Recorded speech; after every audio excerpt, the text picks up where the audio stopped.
এই শহরে সবারই কষ্ট আছে, কেউ প্রকাশ করে আর কেউ হাসির মাধ্যমে উড়িয়ে দেয়। পাতা ঝরার আগে পাতার রং বদলে যায়, মানুষ বদলানোর আগে মানুষের কথা বলার ধরন বদলে যায়। এই ব্যস্ত শহরটা যেমন ছিল তেমনই থাকবে, শুধু বদলে যাবে কিছু গল্প, কিছু স্মৃতি।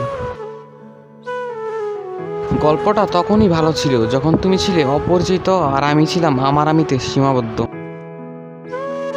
হয়তো আমি একা, তবে অনেকটা ভালো আছি, কিন্তু ক্ষণিকের জন্য কারো টাইম পাসের কারণ হতে চাই না। জীবনটা কবেই মুক্তি পেয়ে যেত যদি না ধর্মে আত্মহত্যা নিষেধ না হতো। মানুষের পিছনে যেটা হাঁটে তার নাম ছায়া, আর মানুষ যার পিছনে হাঁটে তার নাম মায়া। কিছু অনুভূতি আমরা জমিয়ে রাখি বিশেষ কোনো মানুষের জন্য। আমার জন্য তুমি যথেষ্ট ছিলে, হয়তো তোমার জন্য আমি ছিলাম না। কিছু সম্পর্কগুলো ভাঙার কোনো কারণ থাকে না, তবু সম্পর্কগুলো নষ্ট হয়ে যায়। আমি মানুষ চিনেছি মানুষের বিভিন্ন রূপ।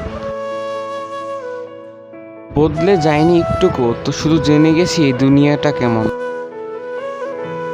কথা দেওয়া মানুষগুলো যদি কথা রাখতো, তাহলে মানুষের জীবন এত বিষণ্ণ হতো না। এই শহরে সবাই অভাবের সাথে যুদ্ধ করে, কারো অর্থের অভাব, আবার কারো প্রিয়জনের অভাব। হারিয়ে ফেলেছি মানসিক শান্তি, তাই আর কারো আলোকিত শহরে হারতে চাই না।